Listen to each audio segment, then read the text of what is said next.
ഇപ്പോൾ നമ്മൾ പറയാറുണ്ട്, പലപ്പോഴും നമ്മൾ പല സ്കൂളുകളുടെ ബുദ്ധിമുട്ടുകൾ പങ്കുവയ്ക്കാറുണ്ട്.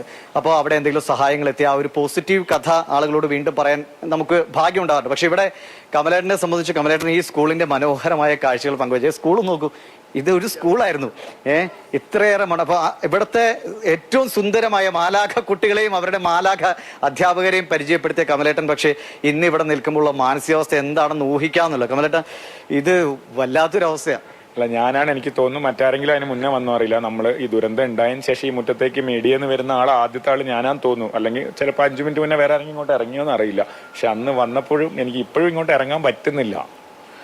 എന്താ വെച്ചാലേ, അന്നത്തെ ഒരു ആ ചിത്രം മനസ്സിന്ന് പോകുന്നില്ലല്ലോ. നമ്മൾ ഇതിൽ കൂടെ ഇറങ്ങി വന്നു കുട്ടികളെ. അപ്പൊ ഷമീർ അവിടെയൊക്കെ ഈ ബിൽഡിങ്ങിൽ ഏതൊരു ക്ലാസ് റൂമിൽ നിന്നാണ് നമ്മൾ പിന്നെ അന്ന് ആദ്യത്തെ ഷോട്ടൊക്കെ എടുത്തതെന്ന് തോന്നുന്നു. അത് കഴിഞ്ഞ് ഈ ഗ്രൗണ്ടിലേക്ക് ഇറങ്ങി, ഈ ഗ്രൗണ്ടിൽ ാണ് നമ്മൾ ആ സൈക്കിള് ചവിട്ടുന്നൊക്കെ ഷൂട്ട് ചെയ്തത്. അപ്പോൾ ചെറിയൊരു കാണുന്ന പ്രേക്ഷകരെ, ഇത് ഗ്രൗണ്ടായിരുന്നു. കുറെ കുട്ടികൾ സൈക്കിൾ ചവിട്ടിയില്ലേ, അധ്യാപകരും ഒക്കെ ആയിട്ട് ഏറെ സന്തോഷം. അതിന്റെ അപ്പുറത്തൊരു ചെറിയ പുഴ തന്നെ, നമ്മളെ ആ പുഴയില്ലേ, മുകളിൽ നിന്ന് വരുന്ന പുഴ അപ്പുറത്ത് ദൂരെ കൂടെ ഒഴുകുന്നു. വേറൊരു അപകടം, അങ്ങനെ ഒന്നും നമുക്കൊരു അപകടമുള്ള സ്ഥലമാണെന്ന് തോന്നുന്നില്ല. അതിന്റെ അക്കരെ കുറച്ച് വീടുകൾ, അവിടെ ഒരു ചെറിയ പാലം ഉണ്ടായിരുന്നു പുഴയ്ക്ക് കുറുകെ, അത് പോയി ഈ ഉരുൾപൊട്ടലിൽ. പക്ഷെ അന്നത്തെ ആ ചിത്രം, അതിൽ 7ാം ക്ലാസ്സിൽ ഇപ്പം ഉണ്ടായിരുന്ന ഒരു ക്ലാസ്സിലെ മാത്രം 5 കുട്ടികൾ മിസ്സിംഗ് ആന്ന് പറഞ്ഞു. ആകെ എത്ര കുട്ടികൾ മിസ്സായിന്ന് എനിക്ക് അറിഞ്ഞുകൂടാ. ഇനി ഇപ്പൊ ഈ സ്കൂള് പുനർനിർമ്മിച്ചു നൽകുമെന്ന വാഗ്ദാനമുണ്ട്. പക്ഷെ അത് ഇവിടെ പ്രായോഗികമാണോ എന്ന് അറിയില്ല. ഇനി ആണെങ്കിൽ തന്നെ അധ്യാപകർ ആ കുട്ടികളൊക്കെ സ്കൂളിലേക്ക് വരുമ്പോൾ അവസ്ഥ വളരെ വലിയ വിഷമമാണ്. പക്ഷെ ഞാൻ വീണ്ടും പറയുകയാണ്, ഇപ്പോൾ നേരത്തെ ഈ സങ്കടങ്ങൾ കാണിക്കണമെന്ന് ചോദിച്ച പ്രേക്ഷകരോട് തന്നെ വീണ്ടും പറയാണ്, ഇവിടെ നിന്ന് തിരിച്ചു വരാൻ പറ്റുമെന്നേ. നമ്മൾ എത്രയോ ദുരന്തങ്ങൾ കിടന്നല്ലേ കമലട്ടെ, ഇതിൽ നിന്ന് തിരിച്ചു വരാൻ പറ്റും. നമ്മൾ കുറച്ച് കഴിയുമ്പോൾ ആ മാലാഖ കുട്ടികൾ, കൂടുതൽ മാലാഖ കുട്ടികളും കൂടുതൽ ടീച്ചർമാരുമായി ഈ മുണ്ടക്കയിലെ സ്കൂളിൽ മറ്റൊരിടത്ത് മനോഹരമായി നിൽക്കുന്നത് നമുക്ക് കാണാൻ പറ്റും, കാണിക്കാൻ പറ്റണം. പുത്തുമല സ്കൂൾ നമ്മൾ വേറൊരു സ്ഥലത്തേക്ക് താൽക്കാലികമായി മാറ്റിയിട്ട് പ്രവർത്തിക്കുന്നുണ്ടല്ലോ. കുട്ടികളൊക്കെ അവിടെ നമ്മൾ അവരെ കാര്യങ്ങളൊക്കെ നമ്മൾ പ്രേക്ഷകരെ അറിയിച്ചിരുന്നതാണ്. അതുപോലെ മുണ്ടക്കൈ LP സ്കൂളും തിരിച്ചു വരും, വന്നല്ലേ പറ്റുള്ളൂ. അതെ, വന്നേ പറ്റുള്ളൂ. അപ്പോൾ നമ്മൾ ഇന്നത്തെ ഈ 7ാം ദിവസവും മുതുചേച്ചി നമ്മൾ ഈ അതിജീവിക്കാം എന്ന് പറയുന്നതിന്റെ കാരണമാണ് ഈ വിഷമങ്ങൾ പറയാതെ പോകാൻ പറ്റില്ലല്ലോ. കാരണം നമ്മളിത് നേരിട്ട് നമ്മൾ കണ്ടനുഭവിക്കുന്ന മനുഷ്യന്റെ വികാരത്തെക്കാൾ എത്രയോ 10 മടങ്ങ് വലിപ്പമുള്ളതാണ്, ആഴമുള്ളതാണ് ഇത് അനുഭവിച്ചതിന്റെ വിഷമം. ആ വിഷമം പറഞ്ഞു തന്നെയാണ് പോകുന്നത്. പക്ഷെ അത് പറയുമ്പോൾ നമ്മൾ പറയുന്നത് അവർക്ക് തിരിച്ചു വരാൻ പറ്റും, അവരെ തിരിച്ചു കൊണ്ടുവരണം. അതിനു വേണ്ടിയിട്ടാണ് നമ്മളല്ലാതെ സങ്കടങ്ങൾ പറയലല്ല.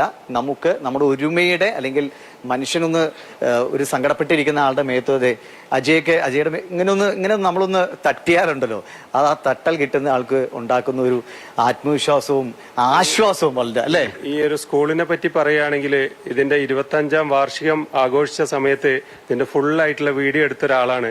ആ കുരുന്നു കുട്ടികൾ ഇന്ന് നമ്മുടെ മുന്നിലില്ല. അവരെല്ലാം, അതിൽ എത്രയോ കുട്ടികൾ മരണപ്പെട്ടു പോയിട്ടുണ്ട്. അതിൽ അന്ന് ടൗൺഷിപ്പിൽ നിന്ന് കാണിച്ചുകൊണ്ടിരുന്ന കുറേ ആളുകൾ ഇന്ന് നമ്മളെ മുന്നിലില്ല. ഇതിന്റെ ഫുൾ വീഡിയോ, ആ വീഡിയോ ഞാൻ നേരത്തെ പറഞ്ഞു, അത് സൂചിപ്പിച്ചു.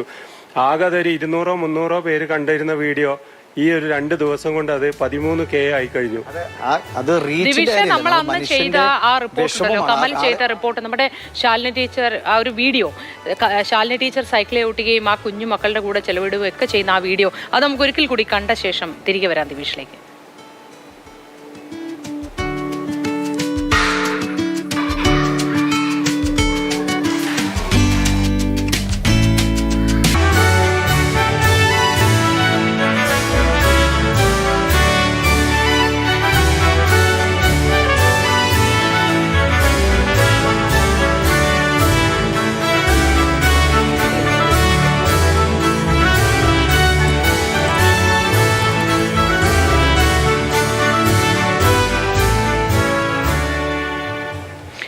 ദിവിഷെ, ആ വീഡിയോ പ്രേക്ഷകരുമായി പങ്കുവയ്ക്കുകയായിരുന്നു. എത്ര നല്ലൊരു പ്രദേശമാണ്, എത്ര നന്മ നിറഞ്ഞ മനുഷ്യരാണ് അവിടെ ഉണ്ടായിരുന്ന. ശാലിനി ടീച്ചറും ആ കുഞ്ഞു മക്കളും, അങ്ങനെ പൂക്കളെ പോലെ ഓടി നടക്കുന്ന കുഞ്ഞുങ്ങൾ.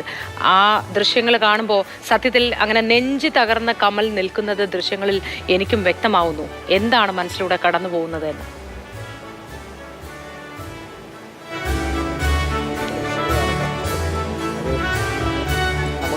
ഒരുപക്ഷെ നമ്മുടെ ഒരു സഹജീവി ആയിരിക്കും അതിന്റെ അടിയിലെന്നൊരു വേദന കൊണ്ടുകൂടിയാണ് ഇവർ ഈ പ്രവർത്തനങ്ങൾ നടത്തുന്നത്. തീർച്ചയായും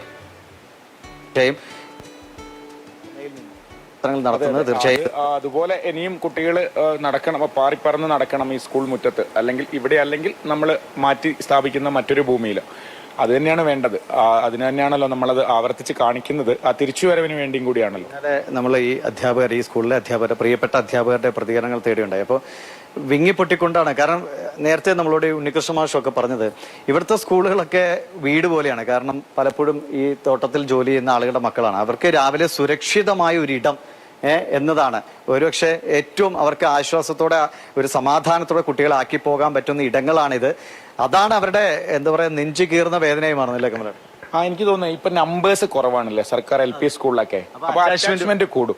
നമ്മളൊക്കെ പഠിക്കുന്ന കാലത്ത് ഒരു 60 കുട്ടികളൊക്കെ ഉണ്ടാവില്ലേ 1ാം ക്ലാസ്സിലൊക്കെ. അപ്പൊ നമ്മളും ടീച്ചറും തമ്മിൽ നമ്മളെ ആ കാലം മോശമെന്നല്ല പറയുന്നത്. പക്ഷെ എനിക്ക് തോന്നുന്നു ഇപ്പോഴും ഈ നമ്പേഴ്സ് കുറയുമ്പോൾ കുട്ടികൾ ടീച്ചേഴ്സിന്റെ അടുത്ത് അത്രയും അറ്റാച്ച്ഡ് ആയി. ഇന്നലെ ടീച്ചർ പറഞ്ഞില്ല, ഒരു ദിവസം ലീവായ ടീച്ചറെ വിളിക്കുകയാണ് കുട്ടികൾ നമ്പർ എടുത്തിട്ട്, എന്താ ടീച്ചറെ വരാത്തതെന്ന് പറഞ്ഞിട്ട്. അപ്പം ആ 12 കുട്ടികളൊക്കെ ഒരു ക്ലാസ്സിൽ എന്ന് പറയുമ്പോൾ അധ്യാപികയും അവർ ഒരു വീട് പോലെ തന്നെ, ഒരു കുടുംബം പോലെ തന്നെയാണ്. ആ അറ്റാച്ച്മെന്റ് ആണ്. അതാണ് ആ ടീച്ചർമാരൊക്കെ അത്രയും വിഷമിക്കുന്നത്. അവരൊക്കെ ക്യാമ്പിലുണ്ട്. ശാലിനി ടീച്ചർ ഉൾപ്പെടെ ഇവിടുന്ന് ട്രാൻസ്ഫർ ആയി പോയതാണ് നമ്മൾ ഷൂട്ട് ചെയ്ത ടീച്ചർ. പക്ഷെ അവർ ക്യാമ്പിലുണ്ട് മേപ്പാടി. ഇവിടുന്ന് ട്രാൻസ്ഫർ ആയി പോയ അധ്യാപകർ പോലും തിരിച്ച് ഈ ക്യാമ്പുകളിലേക്കൊന്ന് ആ കുട്ടികളുടെ ഒപ്പം അവരുടെ മുഖത്തൊരു സന്തോഷം വരുത്താനുള്ള ശ്രമം